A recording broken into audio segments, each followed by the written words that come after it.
됐을 때부터 알았던 조훈교회, 그리고 신앙과 신학의 스승님 되시는 목사님 목회하는 교회에 하나님의 성단에 서게 된 것을 영광으로 생각하고 또 감사히 여깁니다. 기도하겠습니다. 살아계신 아버지 하나님, 연약한 육체를 가지고 있는 종이 효장동 교회 성단에 섰습니다. 하나님께서 사랑하는 백성들에게 주시고자 하는 말씀을 이 종을 통해서 들려주실 때에 전하는 제게도 은혜 베풀어 주시고 듣는 하나님의 백성들에게도 은혜 베풀어 주셔서 하나님의 영광과 은혜가 드러나는 귀한 말씀이 되게 하여 주옵소서. 예수님의 이름으로 기도하옵나이다. 아멘. 가야만 하는 길, 어디로 가야 할까요? 사랑하는 성도 여러분은 인생의 갈림길에서 어디로 가야 할지 몰라서 당황한 적, 눈물 흘려본 적, 가슴 아파본 적은 없습니까?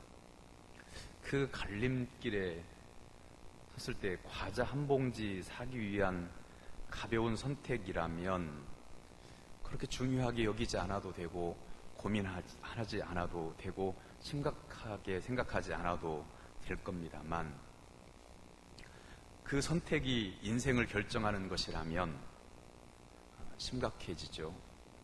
예를 들어 여러분 자녀 손이 직장을 선택해야 하는 그런 기로에 서 있다고 하면, 또한 여러분의 자녀분들이 결혼해야 하는 그런 시기에 와 있어서 배우자를 선택해야 하는 일이 앞에 있다고 하면 쉬운 문제가 아니죠. 또 내 선택에 따라서 생명의 길로 나뉘게 되고 사망의 길로 나뉘게 된다고 하면 더 심각해지죠. 그런데 인생은 길을 걷다가 늘 선택하는 것이 인생이라 하는 말이 있습니다. 그래서 인생은 선택의 연속이라고 하지요. 인생은 살아가면서 그때 그 순간에 그 적기에 선택해야 합니다. 요즘은 자동차에 내비를 장착해서 길 헤맬 일이 없을 것 같지만 그렇지가 않습니다. 핸드폰이 없었던 시절, 스마트폰이 없었던 시절, 내비가 없었던 시절에는 어디를 가야 하게 되면 그 목적지 주소만 알면 한 번도 가지 않았던 곳이라고 해도 버스 타고 열차 타고 가서, 그리고 택시 타고 길을 물어서 가면 됐어요. 내비가 있어서 편리할 것 같은데 내비를 딱 찍고 목적지를 향해 가는데 그 길을 한 번도 가본 적이 없어. 다 생소한 길이에요. 그래도 내비가 반드시 목적지까지 안내해 줄 것이라고 기계를 믿고 가는데 당황할 일이 없을 것 같잖아요. 그런데 30m 전방에서 우회전하십시오. 내비에 친절한 안내가 나왔는데 지금이 30m인지 지금 우회전해야 되는 건지 조금 더 가서 해야 되는 건지 골목길이 많이 있으면 어느 길로 우회전해야 될지 한 번도 간 적이 없기 때문에 당황스러운 거죠. 어느 길로 가야 돼? 그러고 있는데 뒤에서 뒤 따라오던 차가 머뭇거리고 있는 내 차를 향해서 빵 그러죠. 빨리 가라고. 왜 머뭇거리냐고. 나는 길을 지금 내비가 알려준 데를 찾으려고 찾아야 되는데 모르겠어서 머뭇거리고 있는데 뒤에서는 빨리 가라고 하는 거죠.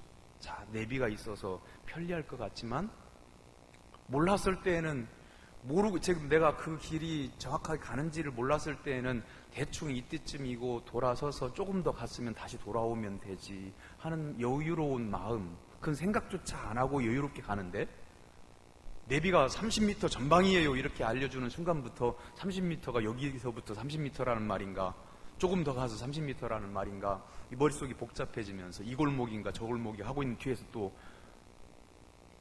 빵빵해서 마음을 조급하게 만든단 말이죠. 긴장하고 심장이 떨리고 두근거리고 놓치면 큰일 날 것 같고 불안해지는 거죠. 하나님의 말씀이 진리예요. 여호와는 나의 목자시니 내가 부족함이 없으리로다. 우리는 내비가 나오면 내비가 나를 인도해 줄 줄 알았고, 스마트폰이 발전하면 발전할수록 편리해질 줄 알았더니 스마트폰이 발전하면 발전할수록 좋은 기계가 나오면 나올수록 여러 가지 면에서 우리는 거기에 얽매여야 돼. 3년 쓴 지난번 모델을 신모델로 바꿔야 되나 이런 걱정도 해야 되고 100만 원 가까운 넘나드는 그 폰을 전화기를 바꾸는데 그 돈을 써야 되나 하는 그런 고민도 해야 되고 또 스마트폰을 예를 들면 설교 준비하고 있는데 급한 교인들이 연락이 올 수도 있으니까 책상 위에 넣고 설교 준비하고 있는데 문자가 띵동 오고 그 문자를 나중에 설교 준비 끝나고 봤으면 좋겠는데 혹시 김 집사님 병원에 갔다고 하는 문자일까봐 또 들여다봐야 되고 그랬더니 또 카카오톡 또 그래요. 또 문자 답하고 났더니 설교 한 줄 준비하다가 카카오톡 또 보고 그 나중에 봤으면 좋겠는데 심리적으로 자꾸 이게 급한 소식이면 어떡해? 지금 물건 사려고 사진 찍어서 보냈으니 선택해달라고 하면 어떡해? 하고 또 열어보고 그리고 이제 정리하고 또 설교 준비하려고 하니까 전화 와요. 전화 나중에 좀 받았으면 좋겠는데 이것도 교회에서 연락 온 거면 또 어떡해? 또 받아요. 스팸 전화요. 내비가 있고 스마트폰이 있으면 편리해져야 되는데 스마트라고 하는 말이 그게 삶을 정말 스마트하게 편리하게 깔끔하게 사는 것을 말하는 거잖아요. 근데 스마트하지 않더라고요. 복잡해졌더라고요. 과자를 사러 가는 것이 여러분 사소한 선택 같잖아요. 근데 인생은 선택이라고 하는 말씀을 전제로 드렸어요. 어디로 가야 할까? 내가 가야 하는 길은 뭘까? 여러분 과자를 사는 일이 아주 사소한 일로 보여지는데 제가 예전에 여수에 있는 여천 제일교회에서 부목사로 섬겼을 때인데 이제 안내하는 곳에서 교회 현관 입구에서 예배를 드렸고 성도님들이 이제 낮 예배를 드리고 있는 거예요. 주일 낮 예배를. 근데 도로가 바로 교회 계단 바로 밑에 큰 도로가 있어요. 근데 예배 도중인데 지금 목사님 설교하고 계시고 저는 뒤에서 이렇게 예배를 드리면서 있는데 끼익 하고 버스에 그 소름 끼치는 급정거하는 소리가 들려요. 그러면서 쿵 하고 소리가 일제히 성도님들이 본당과 유아실 쪽에 저는 유아실 쪽 뒤쪽에 있었는데 일제히 성도님들이 그 소리를 듣고 교통사고가 났는가 해서 다 일어나는 거죠. 순간적으로 예배 도중인데 그래서 앉으시라고. 저도 사실은 궁금해요. 하지만 예배를 마치고 난 다음에 직후에 내려가 보니까 119가 와 있고 20대 청년이 버스에 치여서 혼절한 상태에 있고 실려가는 그런 아마 거의 죽음의 단계에 이른 것 같아요. 근데 이렇게 보니까 그 앞에 횡단보도에 바로 옆에 교회 옆에 빵집이 하나 있었는데 그 빵집에서 산 빵들이 몇 개가 널브러져 있는 거죠. 누가 말을 안 해줘도 짐작이 가는 겁니다. 그 청년은 바로 교회 앞 건너편에 살고 있는 아파트에 사는 주민이고 주일날 낮예배 드리는 시간에 그 청년은 예수님을 모르기 때문에 교회 바로 옆에 있는 빵 몇 개를 사러 왔다가 돌아가다가 버스에 치여서 현장에서 인생이 끝난 거예요. 자, 빵 몇 개가 여러분 그게 사소한 걸까요? 만약에 이 청년이 예수 그리스도를 구주로 영접하고 예배 때마다 하나님 앞에 나와서 예배를 드렸다고 하면 그 청년은 빵 몇 개 때문에 인생을 달리하진 않았을 거예요.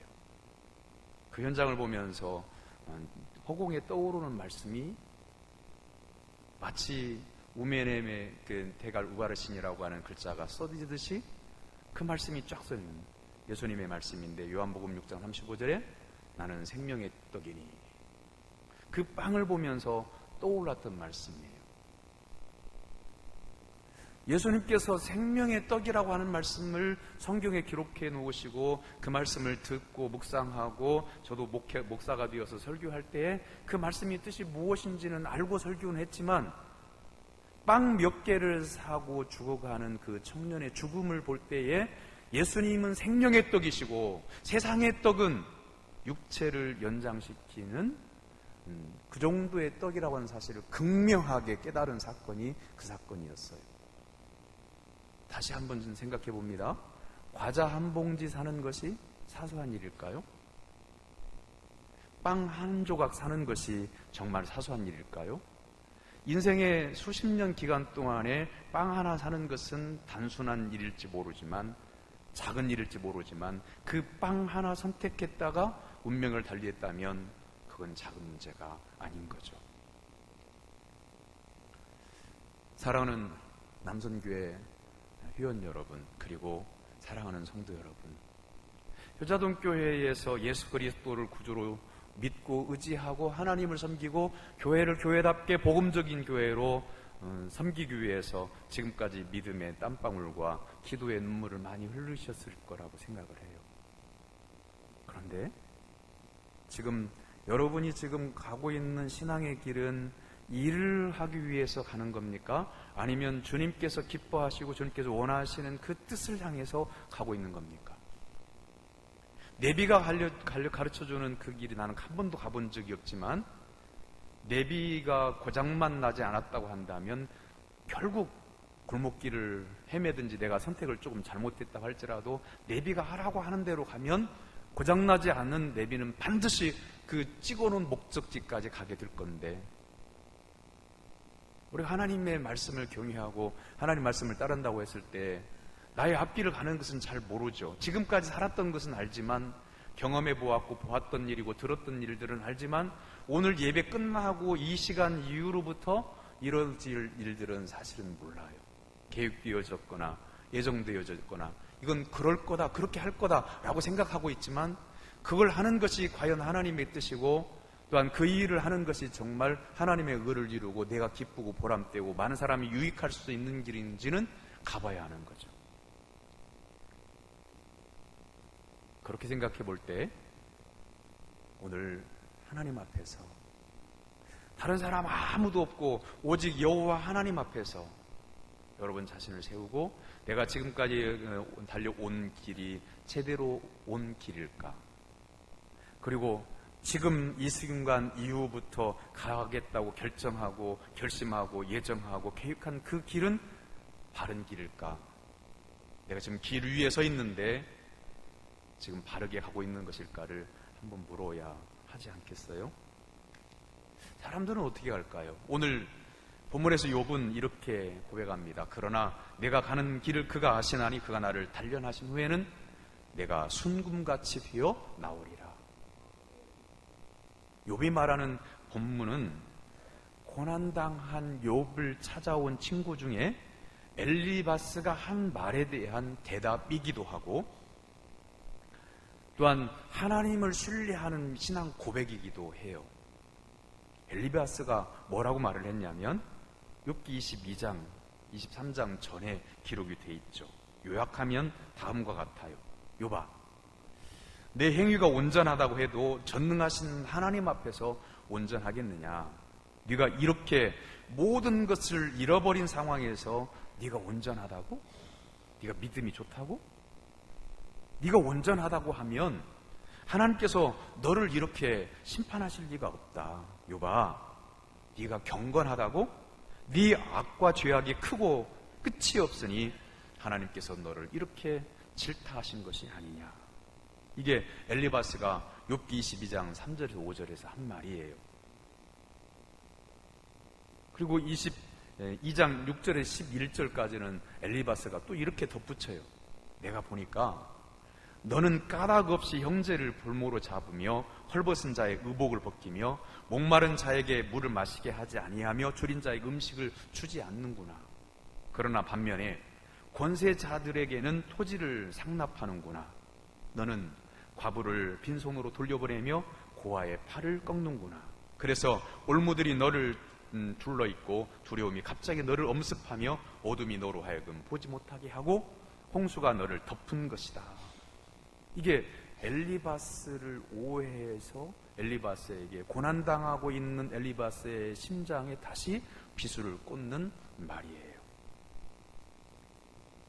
사람을 오해하니까, 사람 땜, 그 사람의 신앙 땜, 하나님을 경외하는 거, 가족을 사랑하고 이웃을 사랑하는 이 욥을 오해하니까, 잘못 보니까 엘리바스는 잘못 본 것으로 끝나지 않고 하나님을 경외하는 동방의 의인이라고 성경에 기록되고 하나님이 인정하시는 믿음의 사람 욥을 정죄하는 것까지 나가게 되더라, 그 말이죠. 이 말씀에서 우리는 분명하게 교훈을 받고 지나가야 됩니다. 그것은 하나님께서 동방의 의인이라고 인정하신 욥을 신앙이 없는 사람으로, 그리고 사람들을 학대하거나 권세들에게 아부하는 존재로, 긍휼히 여겨야 될 사람들을 업신여긴 존재로 무지막지하게 엘리바스가 정죄해버렸다고 하는 거죠. 그런데요, 또 한 가지 생각해 봐야 될 것은, 이렇게 무지막지하게 경건한 사람, 믿음의 사람, 하나님을 경외하는 욥을 비난하고 책망하는 엘리바스의 입에서 나오는 말은 놀랍게도 하나님이 나온다고 하는 거죠. 은혜가 나오고 평안이 나오고 구제가 나온다고 하는 거죠. 여러분, 이걸 기억하십니까? 예수님께서 광야에서 40일 동안 금식하시고 맨 처음에 당하신 일이 잘 알고 있는 대로 사단에게 시험받은 거잖아요. 여러분, 사단이 예수님을 시험할 때에 다 알고 계시죠? 놀라운 사실은 그 더럽고 악하고 추한 그 존재인 사단이 하나님의 이름을 말하고 성경을 인용하고 있다고 하는 사실이죠. 우리가 이 순간 우리 자신을 돌아봐야 되는데요, 사람이 반드시 하나님, 성령님, 예수님, 은혜, 사랑, 이 단어를 입으로 말했다고 해서 그 사람이 신실하고 은혜스럽고 믿음의 사람이라고 말할 수가 없어요. 반면에 말주변도 없고 기도할 때 더듬거리고, 그렇지만 하나님, 은혜, 성령님 이런 단어 많이 사용하지 않아도 성전 한 구석에서 주님, 저는 죄인입니다. 저는 부족합니다. 저는 사람들을 사랑하는 방법도 잘 모르고요, 교회를 어떻게 섬겨야 될지도 잘 몰라요. 근데 예수님이 나를 위해서 십자가를 져주신 거, 이것 저는 가슴 절절히 감사히 여기고 구원받은 은혜가 감사해서 하루하루 하나님 말씀 의지해서 살아가요. 이렇게 눈물 흘리는 성도가 있다고 하면 대비가 되지 않을까요? 물론 마음도 신실하고 말도 신실하고 은혜스럽고 하나님, 성령님, 예수님 그 이름을 불러내는 그 입의 말이 마음속에서 우러나온 진실한 말이라고 하면 하나님이 기뻐하시고 온전한 그리스도인이지요. 그렇게 가야 하지요. 하지만 때로는 자기의 마음은 세상의 추악한 것들로 가득 차 있는데 입술만큼은 은혜를 말하고 사랑을 말할 수도 있다는 사실이죠. 우리에게는 분별력이 필요해요.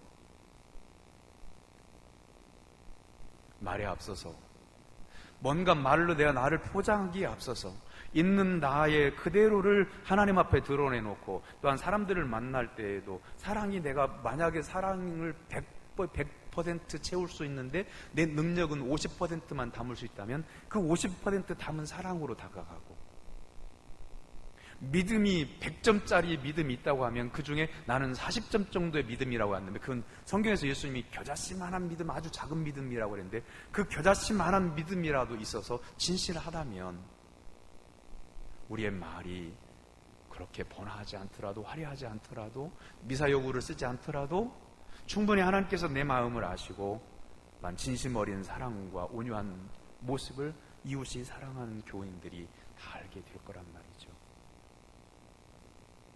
일 중심이거나 아니면 말만 화려하게 치장하는 신앙생활이 아닌, 속사람이 예수 그리스도 안에서 거듭나서 신실함으로 소박하지만 작지만 유명하지 않지만 하나님께서 나에게 주신 그 길을 어떤 길인지를 깨닫고 알고 믿음으로 달려가는 저와 여러분 될 수 있기를 주님의 이름으로 축원합니다.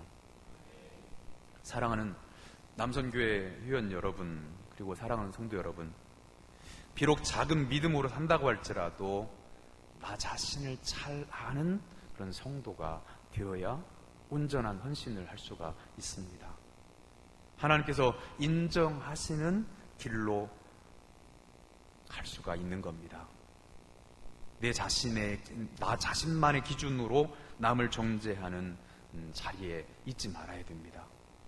일보다 먼저 사람을 존중하는 남선교회, 또한 하나님을 영화롭게 하고 또한 이웃을 사랑하고 성도들을 사랑하고 존중하는 남선교회가 되기를 주님의 이름으로 축원합니다. 나 자신을 알아야 돼요. 2014년도인가 람세이 헌트 증후군이라고 하는 희귀한 질병, 그냥 쉽게 알아듣기 쉽게 말하면 대상포진, 그러면 그 범주 안에 들어있는 질병인데요. 그게 걸려가지고 그 가정의원 3군데 돌아다니는데 제가 증세를 말해도 피로해서 그런가 봐요. 그러고는 진통제 놔주고 근육통 안정하는 그 약 처방해주고, 그렇게 말하면 제 몸은 점점 이상해지는 거예요. 입이 돌아가고 귀 주변에서 진물이 나고. 그래서 예수병원으로 달려왔어요. 그랬더니 의사가 하는 말이, 아이고 성도님들을 지도하는 목사님이 왜 이때까지 내버려두시 인제 오십니까? 억울한 거죠. 그 병에 걸린 것도 억울한데 여태까지 그렇게 무지하게 있다가 온 것을 책망당하니까 또 무지하고 아픈데 병원 다녔단 말이에요. 의사가 진단을 못한 걸 그걸 전라도 말로 나보고 어쩌라고요. 근데 대번에 검사할 것도 없이 입원시키더라고요. 병원 입원을 처음 했어요. 성도님들 병원 입원했을 때 신방은 수천 번, 수만 번도 더 다녔어도 병원에 입원해 본 건 처음이에요. 근데 이 주사를 링거를 이렇게 놓더라고요. 혈관을 찾아가지고 주사바늘 하나 딱 꽂아놓고 링거액이 떨어지면 그 주사바늘 그대로 놔두고 호스만 빼고 다시 연결하고 그러더라고요. 근데 어떤 간호사는 혈관을 못 찾아요. 혈관을 못 찾는데 성격이 급한 건지 용감한 건지 그건 모르겠어요. 혈관을 못 찾는데 무조건 찌르고 봐요. 바늘을. 그리고 엉뚱한 곳을 찔러놓고 막 붓게 만들고 터지게 만들고 아프게 만들고. 다른 근데 혈관을 잘 찾는 간호사 분들은요, 혈관도 잘 찾지만 딱 한 번만 딱 찔러서 주사 바늘을 제대로 해놓더라고요. 그래서 간호사도 능력 있는 간호사가 있고 능력 없는 간호사가 있다는 걸 그때 처음 알았어요.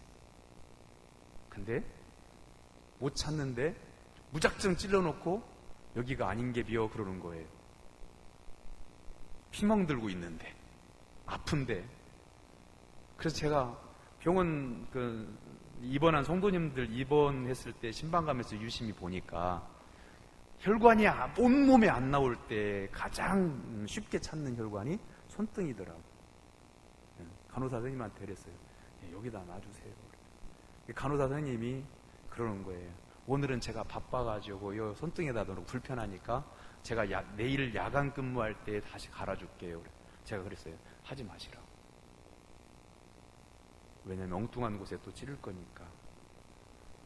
그런데 또 급하게 도구들 챙겨가면서 간호사가 한 말이 저를 쓰러뜨리게 만들었어요. 그 말은 내가 주사는 잘 놓는데 그러면서 하는 거예요. 사랑하는 성도 여러분, 나 자신을 모르잖아요. 그러면 내 자신도 고생하지만 내 옆에 사람들을 고통을 주더라고요.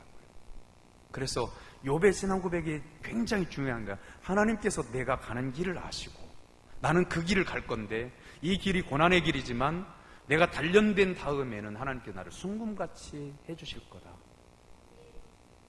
우리 효자동교회 성도 여러분, 남선교회 여러분, 하나님께서 나를 왜 여기에 남선교회 회원으로 세우셨는지, 효자동교회의 직분자로 왜 세우셨는지, 왜 성도로 내가 이 교회를 다니게 되었는지, 하나님께서 나를 이곳에 불러주셨고 나는 이 길을 통해서 하나님 앞에 영광 올려드리고 가정을 사랑하고 또한 성도들을 사랑하고 이 효자동 지역의 주민들을 사랑해서 가라고 하는 이 길로 여러분 자신 알고 잘 갈 수 있게 되기를 주님의 이름으로 축원합니다.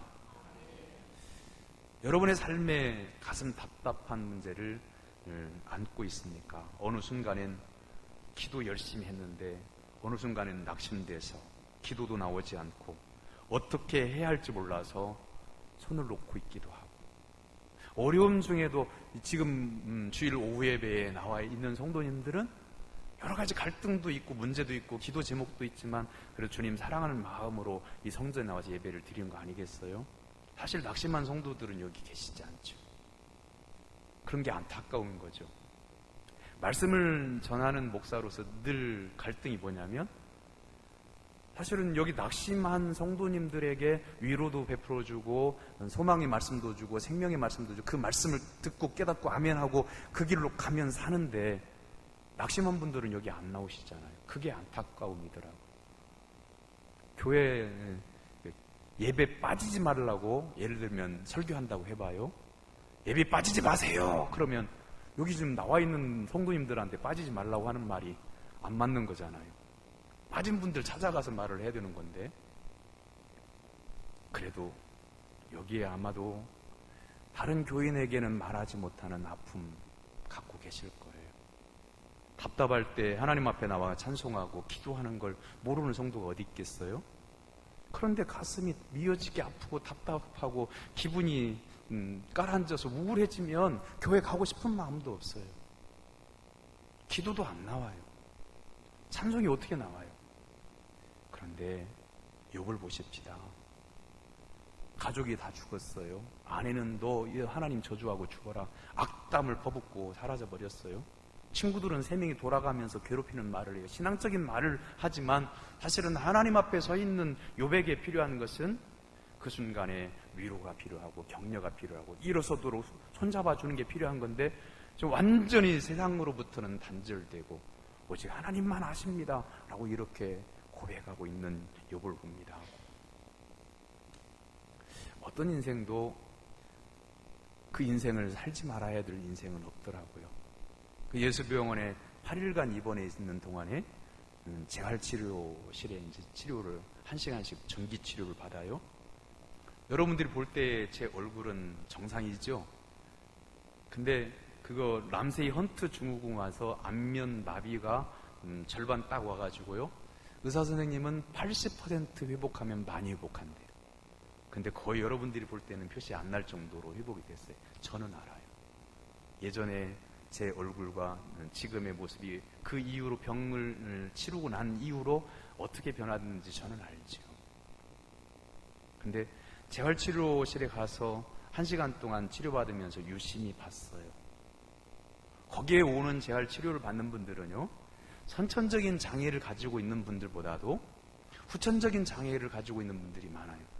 사고 나가지고 어딘가가 다쳐서 장애가 온 거죠. 질병 때문에 장애가 온 거죠. 근데 재활치료로 하려고 하는 것이, 가보신 분들은 알 거예요. 가족이 있으면 그거 절절히 알 거예요. 이 주파날 같은 것이 있는데 이쪽에 구슬들을 다 모아놓고 간호사 선생님이, 재활치료사가 오른손 마비가 된 분한테 이쪽에 있는 구슬을 이쪽으로 10개 옮기세요. 그러면 이 오른손이 안 올라가요. 그러니까 왼손, 움직이는 손 가지고 옮겨서 이렇게 하는 게 아니고요, 이 손을 옮겨야 돼. 이 오른손을 올려야 돼. 그게 치료예요. 그걸 무한 반복하는 거예요. 근데 그 모습을 봤어요. 손이 안 올라가니까 온몸을 떨어요. 막 숨이 가빠지고 심장이 막 터질 것 같은 그 고통 속에서 이 손을 올려요. 그 주판을 하나 옮기는 것은 정상인은 아무것도 아닌데, 그 손으로 주판을 잡는 것도 기적이고 이쪽 오른쪽으로 옮기는 것도 기적이에요. 온몸을 떨면서 달달달달 떨면서 침땀을 흘리면서 눈물 흘리면서 콧물 흘리면서. 근데 그게 희망이에요. 언제 그 치료가 끝날지, 얼마만큼 해야 손이 움직여질지 그걸 알지 못하지만, 그거 하나하나 옮길 때마다 기도하고 하나하나 옮길 때마다 기적을 체험하고 하나하나 옮길 때마다 절망과 좌절 속에서 희망을 발견하고 가족이 하나 옮겼어 라고 기뻐하고 환호하는 거죠. 그걸 보면서 이 세상에 하나님이 보내신 그 어떤 사람도 인생을 살지 말아야 될 하찮은 존재는 없다는 사실을 깨달았어요. 우리는 교회에서 일을 하다가 시험 들어요. 일을 하다가 지쳐요. 근데 하나님은 우리에게 일을 하라고 불러주신 게 아니라 내 영혼을 지극히 사랑하셔서 나 같은 죄인을 살리시려고 예수님을 십자가에 못 박혀 죽게까지 하시면서 나를 불러주시는 거예요. 내 영혼을 사랑하시고 나를 구원하시기 위해서 하시는 거예요. 일은요, 이렇게 유저던 교회를 섬겨갈 때 어딘가가 퇴락해가면 그것을 보수하고, 성도님들이 많아지면 거기에 맞게끔 하기 위해서 하는 거지 그 일이 목적이 아니고, 사랑하는 성도님들이 바라보는 목적은 저 천국이고 십자가이고 복음인 거죠. 사랑하는 남성교회 여러분, 사랑하는 성도 여러분, 담임 목사님을 중심해서 말씀 사모하고 예수 그리스도의 십자가 의지하고 사랑하는 성도들 진심으로 존중하고 아껴서 사랑해서, 믿음의 지체들이 영적으로 육적으로 연약한 성도가 있다면 그분들까지 함께해서 효자동교회라고 하는 이 믿음의 구원호가 하나님의 나라에 안착할 때까지 내가 가야 할 길, 내가 서야 할 곳 깨닫고 믿음에 달려갈 길 잘 가는 여러분 되시기를 주님의 이름으로 축원합니다. 기도하겠습니다. 생명이신 하나님 아버지, 우리 앞에 놓인 생명과 사망의 길에서 생명의 길을 선택하고 신앙의 여정을 잘 갈 수 있도록 인도하여 주옵소서. 예수님의 이름으로 기도하옵나이다. 아멘.